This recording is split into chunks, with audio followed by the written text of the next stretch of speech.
Հիմա AI-ն էլ օգնում է արհեստական բանականությունը նյութերի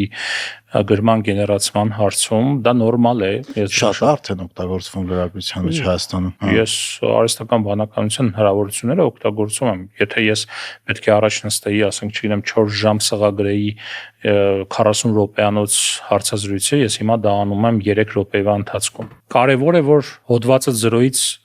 արհեստական բանականություն չգեներացնի, էլի։ Կարևոր է, որ դու բեքգրաունդ ունենաս, որ հասկանաս ինքը ինչ է ընդհանրապես գեներացրել եւ ինչպես աշխատես այդ նյութի հետ։ Այո, մեկ այնպիսի բաներ կարող եմ ներառել, որ ընդհանրապես թեմայի հետ կապ չունի կամ ինչ որ մեկնաբանություններ մեջ մտցնել, որ երբեք չի հնչել։ Կարծես ինքը համացանցից է դա վերցրել, բայց